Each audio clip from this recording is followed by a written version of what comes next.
Okay, sawa. Tumekusikiliza majority leader. So hata kabla sijakwambia hawa watu ambao wanawazungumzia Kimani Ichung'wah kwamba wanatakiwa kwenda nyumbani, hebu nisikilize hapa dakika chache tu.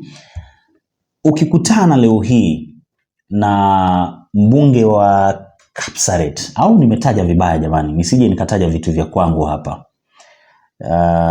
Yes, Kapsaret MP. Aha, niko sawa. Leo hii au sasa hivi ukikutana na mbunge wa Kapsaret, na mzungumzia Oscar Sudi, umuulize, ndugu, hivi ni kwa nini wewe huaga huendi bunge? Na ni kitu ambacho ashai kusema, jibu lake huaga ni rahisi sana. Oscar Sudi atakwambia kwamba huwa ana time ya kufanyia wananchi kazi. Na sio kwenda kubishana na wanaume na wanawake huko kwenye bunge. Sasa the reason why naleta story hii hapa ya Oscar Sudi ni kwa sababu Kimani Ichung'wah nimeona anavurutana na wabunge wenzake huko kwenye bunge kuhusu sio kina nani hawakukuja, kuna nani sio kina nani walifaa kuja na hawakukuja, na kwa hiyo kwa sababu hawakukuja wanafaa kutolewa kwenye hizo nafasi na nini. Unapomsikiliza anakuwa right mpaka time anamalizia.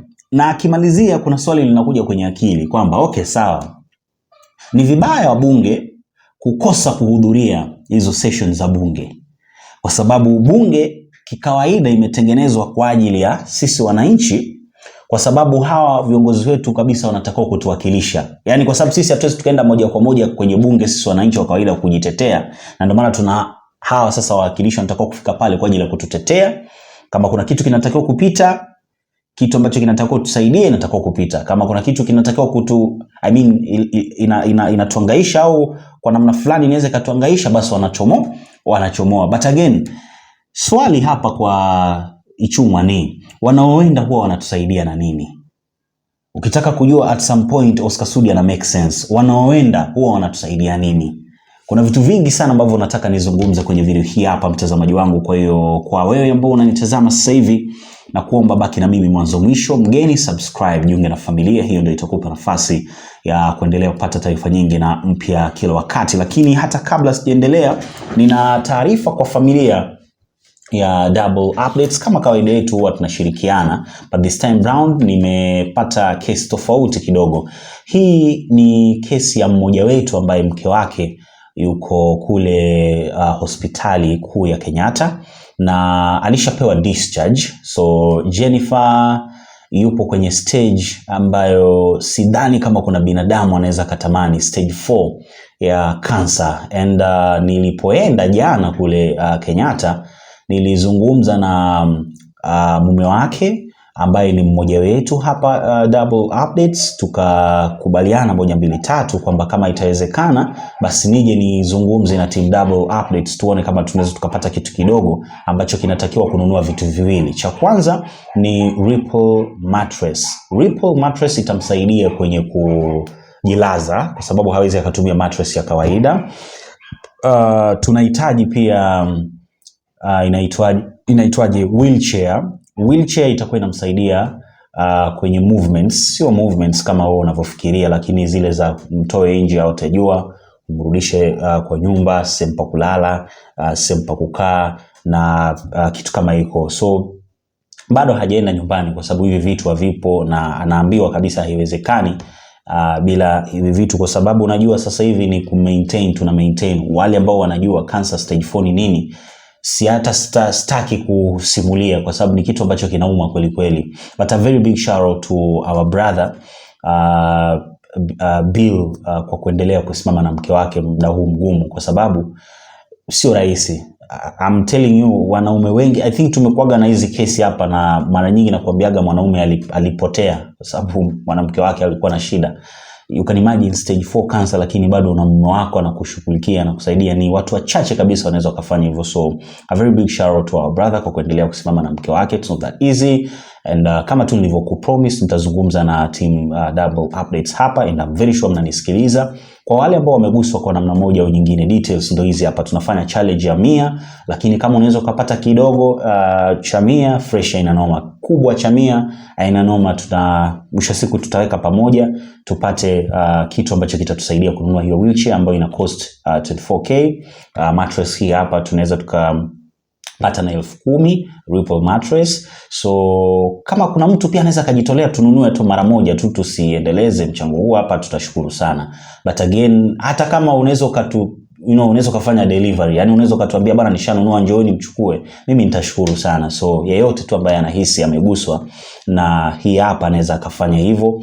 Jennifer bwana, inabidi tutumuombe kwa sababu hakuna kitu tunaweza tukafanya. Stage 4 cancer sio rahisi. Sitaki kukudanganya kwamba sio nini, lakini it's not that easy, but tunaomba Mwenyezi Mungu amuongeze muda and ampe kabisa moyo brother to be kwa kuendelea kusimama na mke wake, then everything will be okay. Fanya hivyo and mimi naamini tutamshikilia sehemu fulani, au sio? So hebu tuendelee.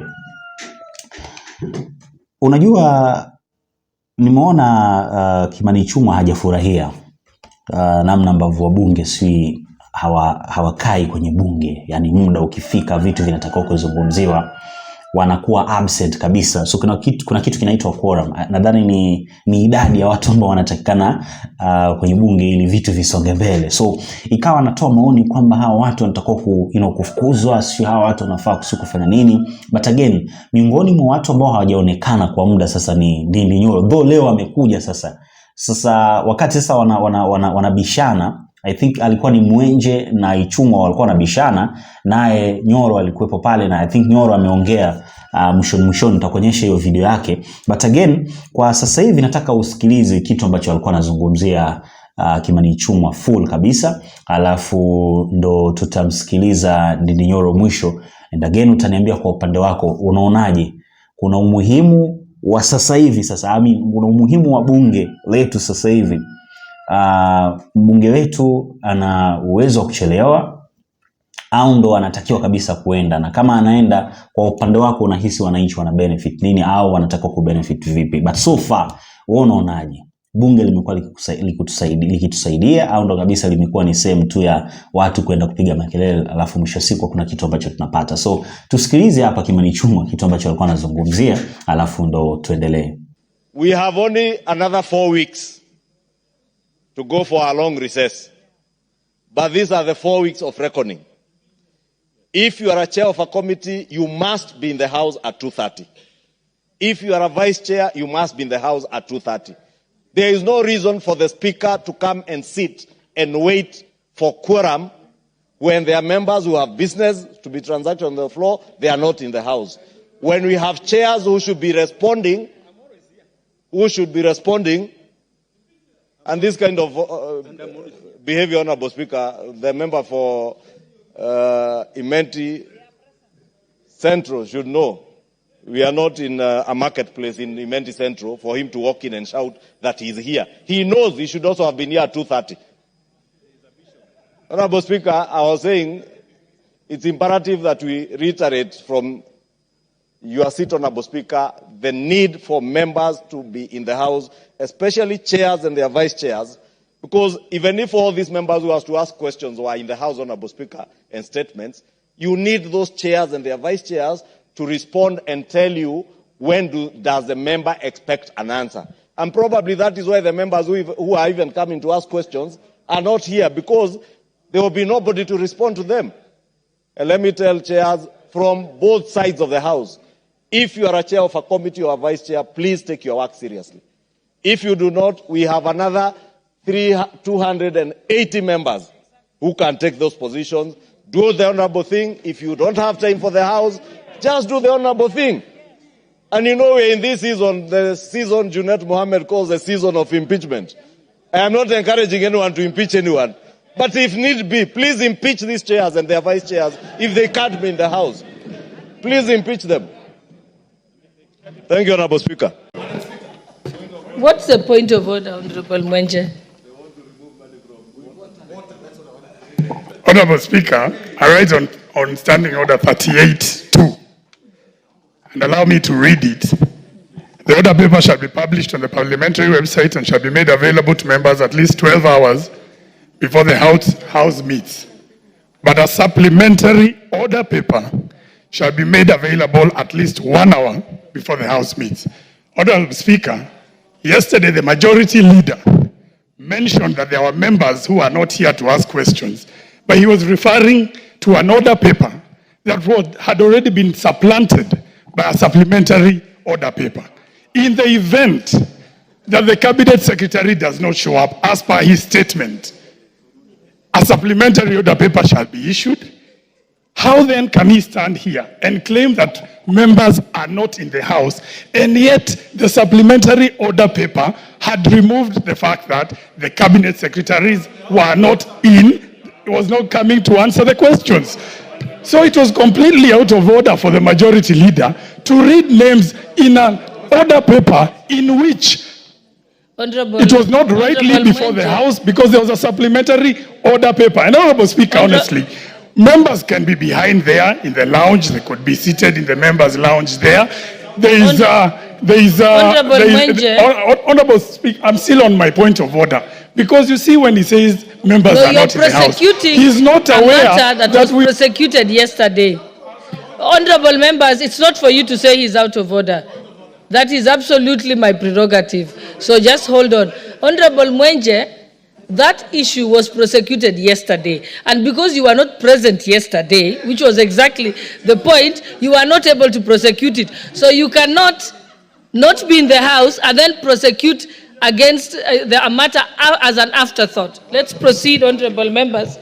Honorable members, allow me, before we continue with the statements, to recognize in the public gallery the following group: Nyandarua Youth Forum from Daragwa constituency, Nyandarua County. And also, honorable members, I will allow the next tribute. Yes. Okay. Honorable Speaker, maybe just to set the record straight, because, Honorable Speaker, you know, as a leader, I would not want to be in a position where I embarrass any member.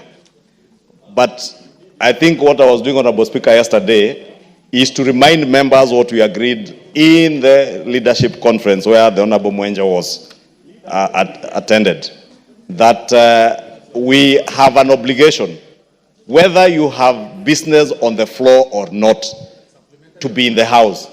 In fact, our own constitution and standing orders expect of us to transact business in this House in an open manner that is open and transparent to members of the public, because we are accountable to the people who elect us.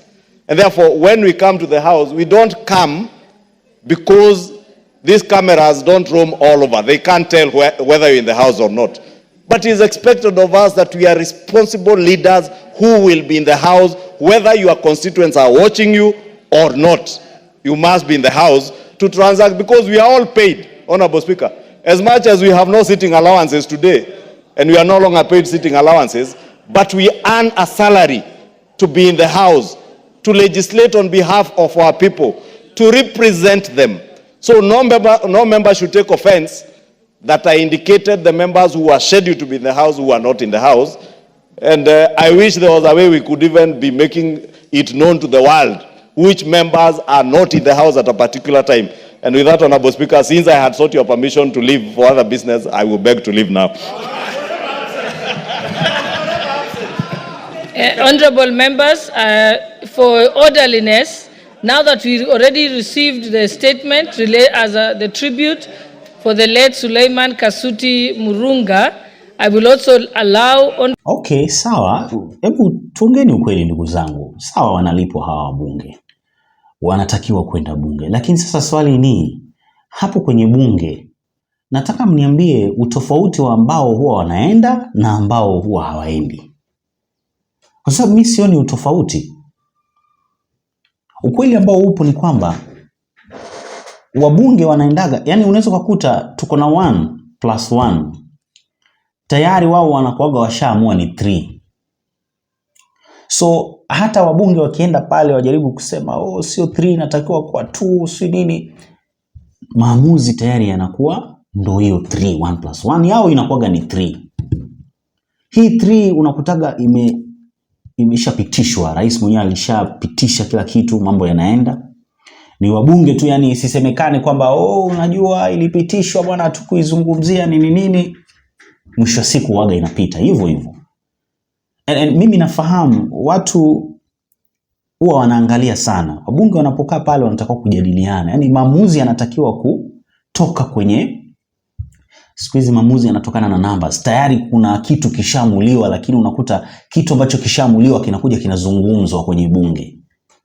Kwenye bunge vitu vinatakiwa kuwa vinaamuliwa, wao wenyewe wanaongea hapa tu, wa discuss hapa, kwa sababu kila mtu ndo anajua anatoka wapi, anajua wapi ni wanataka nini. Sio kama unanielewa? Kwa hiyo maamuzi yanatakiwa kutokana na makubaliano yao hapa ndani. Lakini kama mnataka kuleta vitu ambavyo tayari vishamuliwa eti vizungumziwe humu ndani, uongo ndugu zetu. Uongo kabisa. Hapo hakuna sehemu tunaenda. Sidhani kama tunaelekea sehemu. Na ndio maana mimi kwa upande wangu nilisema at some point nakubaliana na Oscar Sudi. At some point ndio nakubaliana na Ichung'wa, but they are not doing what they are supposed to do kwenye bunge.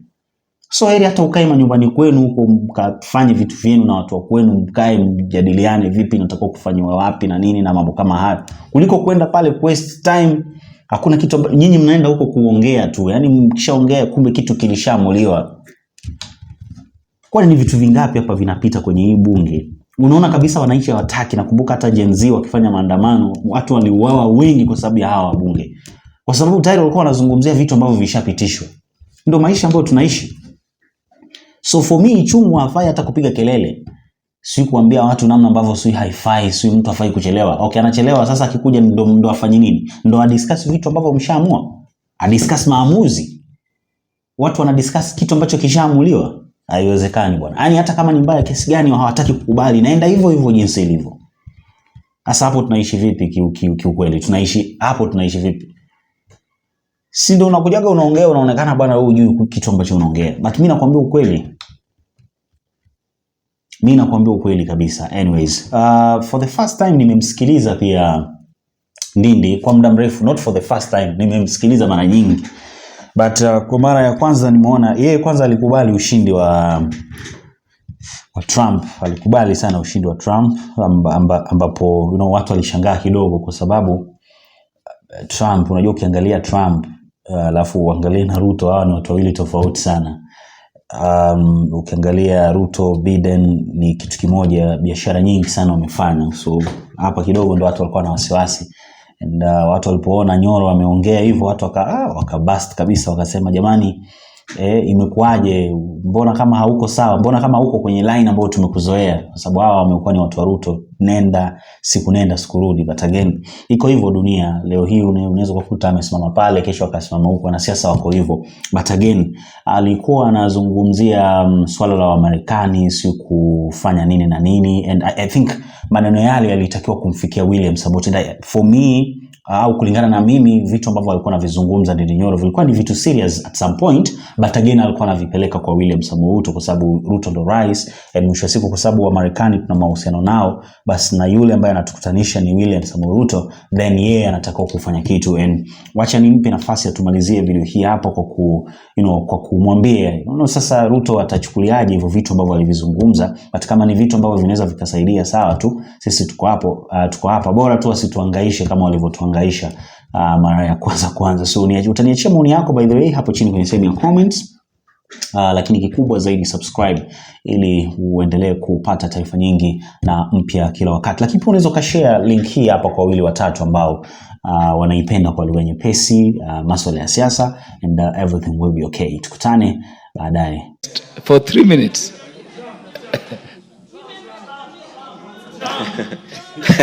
Thank you very much, Honorable Speaker. I also rise to congratulate our very eloquent and intelligent lady in the US. And Honorable Speaker, this goes to show that the human capital in Kenya is actually the best in the world. When you travel even outside of Kenya, in any region of the world, you are likely to get the best professionals, being the people of Kenya. And not just in politics, Honorable Speaker. If you go, for example, across Africa, everywhere we have had research of economies, even Rwanda. Currently, if you go to Ethiopia, they are setting up their financial market. You find that it is the Kenyan people who are doing that.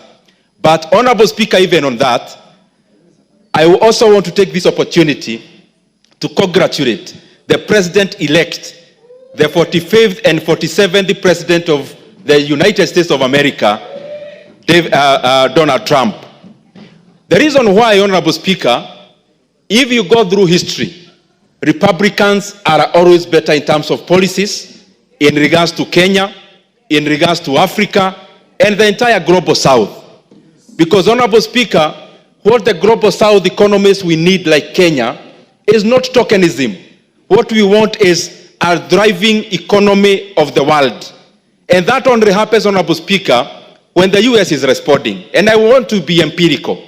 The previous administration, Honorable Speaker, they have had to raise the Fed rate, the interest rate in the Federal Reserve, for 11 times consecutively, from barely 0% to 0.05% to 5.25%, Honorable Speaker. This may sound like jargons, but the ramifications are here in this parliament. When we are allocating money, and we find we are allocating a lot of money for debt, some of this money we allocate for debt service, Honorable Speaker, is based on the interest rate. And the interest rate in the Fed also percolates to our own capital markets. It is usually said, Honorable Speaker, that when the economy of the world sneezes or coughs, the other economies catch cold. And I want to believe that going forward, the United States will be more responsible in exercise of their power, and especially given the fact that their currency is the global reserve. And, Honorable Speaker, the same reason we saw yesterday, after the win, we saw the markets across the world responding. We saw Dow Jones, we saw all the global markets responding positively, because every person in the world knows that Republicans are better for the economy of the world, are better for the global South, and we look for very good. Why did you disconnect Honorable Ndindi Nyoro when talking about Trump? Honorable Speaker, as I wind up, I was just trying to say, history, we say that the laboratory of economics is history. And the only place to see how things work is to look at how they have worked before. If you compare democratic regimes in terms of the Democrats and the Republican regimes, you find that when there are Republicans in power in the US, the economies of the global South perform better. And the more the reason, because this is known, that we see, Honorable Speaker, after the win by the Republicans, we saw a response, a positive response in the markets in the US and across the world. But there is only one pitfall, Honorable Speaker, as I finish. Again, when there is sentiment of a strengthening economy in the US, we'll have a tendency of dollar becoming stronger. Unfortunately, when the dollar becomes stronger, it means it is in respect to other currencies. But I want to report to this House, even looking at the tendency of our Kenya shillings against the greenback from yesterday, it shows the Kenyan fundamentals have been grounded, and the more the reason we have seen, even when the dollar is strengthening, our shilling is also strengthening. And lastly, we also hope the United States will also not bring about a lot of economic wars, and especially with China. We do not expect to see the kind of tariff wars, because they also affect our economies. So we expect that going forward, we'll see sunshine, where the same US economy have poured cold water in the economies. We foresee, Honorable Speaker, that going forward, we will have warmth in the economies like Kenya, and we will see progress across all the economies of the world. I thank you, Mr. Speaker. Thank you, Chair, Budget Appropriations Committee. The Honorable Jerusha Mumanyi. Thank you, Honorable Speaker, for giving me this opportunity, Honorable Speaker.